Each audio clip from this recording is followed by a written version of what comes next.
നമുക്കിത് സ്ക്രൂ ഗേജാണ്. ഈ സ്ക്രൂ ഗേജിന് രണ്ട് സ്കെയിലാണുള്ളത്. ഇതിൻ്റെ ഉള്ളിലുള്ളത് പിച്ച് സ്കെയില്, ഇത് ഹെഡ് സ്കെയിലാണ്. നമ്മൾ ആദ്യം തന്നെ ഇതിന് എന്തെങ്കിലും കറക്ഷൻ ഉണ്ടോയെന്ന് നോക്കണം. അതായത് ഇത് ജസ്റ്റ് ഒന്ന് ടൈറ്റ് ചെയ്യുക. ടൈറ്റ് ചെയ്യുമ്പോൾ ഈ പിച്ച് സ്കെയിലിൽ ഒരു ഹൊറിസോണ്ടലായിട്ടൊരു വര കാണും. ഈ ഹൊറിസോണ്ടൽ വര ഈ ഹെഡ് സ്കെയിലിലെ 0 എന്ന് പറയുന്ന വരയിൽ മുട്ടിയിട്ടുണ്ടാവണം. ഹെഡ് സ്കെയിലിൽ ശരിക്കും 100 ലൈൻസാണ് ഉള്ളത്. അപ്പോൾ ഈ പിച്ച് സ്കെയിലിൽ ഇങ്ങനെ നിൽക്കണ വര ഇതിലത്തെ ഹെഡ് സ്കെയിലിൽ 0യിൽ കോയിൻസൈഡ് ചെയ്തിട്ടുണ്ടാവണം. പക്ഷേ ഹെഡ് സ്കെയിലിലെ 0യിൽ കോയിൻസൈഡ് ചെയ്യുന്നതിന് പകരം ചിലപ്പോൾ ഇതാണ് നമ്മുടെ ഹൊറിസോണ്ടൽ ലൈൻ എന്ന് പറയുന്നത്. അത് ചിലപ്പോൾ 0ക്ക് മുൻപിലായിട്ട്, അതായത് 0 ഇപ്പോൾ ഇവിടെ ആണെങ്കിൽ ഇതിവിടെ ഒരു 5ൽ ആണ് മുട്ടി നിൽക്കണമെന്ന് വിചാരിക്കുക. അതായത് അതിന് ഓൾറെഡി 5 കഴിഞ്ഞിട്ടാണ് നിൽക്കുന്നത്. അതുകൊണ്ട് അതിൻ്റെ കറക്ഷൻ എന്ന് പറയുന്നത് -5 ആണ്. ഇങ്ങനെ 5ലൊക്കെ നിൽക്കണമെങ്കിൽ -5, അല്ലെങ്കിൽ അതുപോലെ 6ലാണ് നിൽക്കണമെങ്കിൽ -6.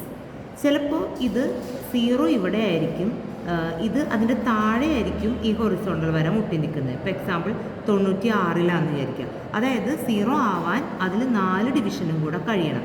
അപ്പോൾ +4 ആണ് അതിൻ്റെ 0 കറക്ഷൻ. അപ്പോൾ 0 കഴിഞ്ഞിട്ട് 5, 6ലൊക്കെ ആണെങ്കിൽ അത് മൈനസ് ഇട്ടിട്ട് എഴുതാം. 90കളിലാണ് നിൽക്കണമെങ്കിൽ ആ ഗ്യാപ്പ് പ്ലസ് ഇട്ടിട്ട് എഴുതാം. അതാണ് 0 കറക്ഷൻ. ആ 0 കറക്ഷൻ നിങ്ങൾ ഇവിടെ എഴുതണം. അപ്പോൾ പ്ലസും മൈനസും കൂടെ ഇട്ട് വയ്ക്കരുത്. ഏതെങ്കിലും ഒന്നേ നിങ്ങളുടെ ഇൻസ്ട്രുമെൻറ്റിന് ഉണ്ടാവുള്ളൂ. പിന്നെ ഇതിൻ്റെ ലീസ് കൗണ്ട്, ഇതുകൊണ്ട് അളക്കാൻ പറ്റുന്ന ഏറ്റവും ചെറിയ അളവ് അളക്കുന്ന വിധമാണ് ഈ മുകളിൽ കൊടുത്തിട്ടുള്ളത്. അതായത് നമ്മളിതിനെ ഒരു 5 പ്രാവശ്യം റൊട്ടേറ്റ് ചെയ്യിക്കാന്നിരിക്കും. 1, 2, 3 അങ്ങനെ 5 പ്രാവശ്യം റൊട്ടേറ്റ് ചെയ്യുമ്പോൾ ഈ പിച്ച് സ്കെയിലിൽ എത്ര റീഡിങ്സ് അങ്ങോട്ട് നീങ്ങി എന്നുള്ളതാണ് നമ്മൾ നോക്കുന്നത്. അപ്പോൾ നമ്പർ ഓഫ് റൊട്ടേഷൻ 5 ആണെങ്കിൽ ഈ പിച്ച് സ്കെയിലിൽ നമുക്ക് 5 മില്ലിമീറ്റർ നീങ്ങിയതായിട്ട് നമുക്ക് കാണാൻ പറ്റും. അപ്പോൾ പിച്ച് എന്ന് പറയുന്നത് 5/5 അഥവാ 0.1 മില്ലി 5/5 അഥവാ 1 മില്ലിമീറ്റർ ആണ് അതിൻ്റെ പിച്ച്.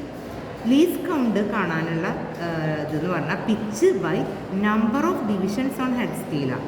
അപ്പോൾ പിച്ച് നമുക്ക് 1 മില്ലിമീറ്ററിന് കിട്ടി. ഹെഡ് സ്കെയിലിൽ ഞാൻ നേരത്തെ പറഞ്ഞിരുന്നു 100 ആണ് ഉള്ളത്.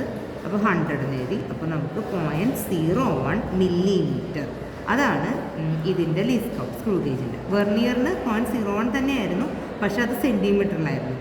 അപ്പോൾ ലീസ് കൗണ്ടും 0 കറക്ഷനും ആദ്യം കണ്ടുവയ്ക്കുക. അതിനുശേഷം നമ്മളിതിനെ ഈ വയറ് ഇതിനകത്ത് വെക്കണം. ഇതിൽ ജസ്റ്റ് ഇങ്ങനെ ടൈറ്റ് ചെയ്ത് വെക്കുക. എന്നിട്ടാണ് നമ്മൾ ഈ കോളം ഫില്ല് ചെയ്യുന്നത്. അപ്പോൾ ഇത് ഫില്ല് ചെയ്യുമ്പോൾ നമുക്ക് ഇത് എത്രയിലാണ് ഇത് ഫിക്സ് ചെയ്ത് വന്നിരിക്കുന്നത്, ഇത് എല്ലാം വന്ന് നിൽക്കണേന്ന് നോക്കാം. ഇത് നോക്കുമ്പോൾ അത് ഇതിൻ്റെ ഉള്ളിലത്തെ വര നമ്മൾ ആദ്യത്തെ വരയായിരിക്കും കാണുന്നുണ്ടാവുക. ഏത് പിച്ച് സ്കെയിലിൽ ആദ്യത്തെ ലൈനാവും ഈ വയർ വെക്കുമ്പോൾ കാണുന്നുണ്ടാവുക. അതുകൊണ്ട് അതിന് 0 എന്ന് വിളിക്കുന്നു. ഈ ഹൊറിസോണ്ടൽ വര ഇതിലെവിടെയാണോ മുട്ടിയിരിക്കുന്നത് അതിപ്പോൾ 46ലാണെങ്കിൽ 46 എന്ന് എഴുതി. അതാണ് head scale reading. 0 pitch scale reading, ഇത് ഹെഡ് സ്കെയിൽ റീഡിങ്. ഇനി ഇതിൻ്റെ കൂടെ 0 കറക്ഷൻ എനിക്ക് നേരത്തെ കിട്ടിയത് ഇതിൽ +5 ആണെങ്കിൽ അതിൻ്റെ കൂടെ ഇത് കൂട്ടുക. അപ്പോൾ 51. ഈ 51നെ ലീസ്റ്റ് കൗണ്ടായ 0.01 കൊണ്ട് മൾട്ടിപ്ലൈ ചെയ്യുമ്പോൾ എനിക്ക് 0.51 കിട്ടും. ഇനി ഈ 0.51 അതാണ് കറക്റ്റഡ് HSR ഇൻറ്റു LC. അതേ പ്ലസ് PSR. PSR 0 ആയതുകൊണ്ട് ഇതിന് ഒരു മാറ്റം ഉണ്ടാവില്ല. ഇത് 0.51. അപ്പോൾ ഇതുപോലത്തെ ഒരു 5 സെറ്റ് റീഡിങ് എടുക്കുക. അപ്പോൾ ഇവിടെ കിട്ടുന്ന ഈ 5 സെറ്റും ഏകദേശം 0.51 റേഞ്ചിലുള്ള തന്നെയായിരിക്കും. അപ്പോൾ അതിൻ്റെ മീൻ എടുത്താലും എനിക്ക് ഏകദേശം 0.51 0.52 ഒക്കെ എഴുതാം അതിൻ്റെ മീൻ. അപ്പോൾ നമ്മളിതിൽ ഒരു റീഡിങ് ഫുള്ള് കംപ്ലീറ്റ് ഇവിടം വരെ കണ്ടിട്ടുണ്ടാവും, മീൻ കണ്ടിട്ടുണ്ടാവില്ല. ഇങ്ങനെ 5 സെറ്റ് കണ്ടു കഴിയുമ്പോൾ നമുക്ക് ഇവിടെ 5 റീഡിങ് കിട്ടിയിട്ടുണ്ടാവും. ഈ 5 നമ്പേഴ്സിൻ്റെയും മീൻ കാണുമ്പോൾ നമുക്ക് ഏകദേശം ഇതുപോലെ തന്നെ ഒരു വാല്യൂ ഇവിടെ കിട്ടും. ഈ കണ്ടിരിക്കുന്നത് ഡയാമീറ്ററാണ്, ഈ വയറിൻ്റെ ഡയാമീറ്ററാണ്. നമുക്ക് ഇതിൻ്റെ വോളിയമാണ് കാണേണ്ടത്. അപ്പോൾ നമുക്ക് ഈ πr² എന്ന് പറയുന്ന ഫോർമുല യൂസ് ചെയ്യണം. അതിൽ R എന്ന് പറഞ്ഞാൽ റേഡിയസാണ്. അപ്പോൾ ഈ ഡയാമീറ്ററിൻ്റെ പകുതി കണ്ട റേഡിയസ് കിട്ടും. അപ്പോൾ നമുക്ക് 0.26 ഇൻറ്റു 10⁻³ മില്ലിമീറ്റർ ആണ് അതിൻ്റെ റേഡിയസ്. എന്താ -3 10⁻³ മീറ്റർ. അതായത് ഇത് മില്ലിമീറ്ററിലായി കിട്ടിയിട്ടുള്ളത്. അതുകൊണ്ട് അതിനെ മീറ്ററിലേക്ക് ആക്കാനാണ് 10⁻³ യൂസ് ചെയ്തത്. ഇനി ഈ റേഡിയസ് പൈ അതുപോലെ എൽ, ലെങ്ത് എന്ന് പറഞ്ഞാൽ ഇത് വെറുതെ സ്കെയിൽ വെച്ച് കാണുമ്പോൾ 17 സെൻറ്റിമീറ്റർ ആണ് ഇതിൻ്റെ ലെങ്ത്ത്.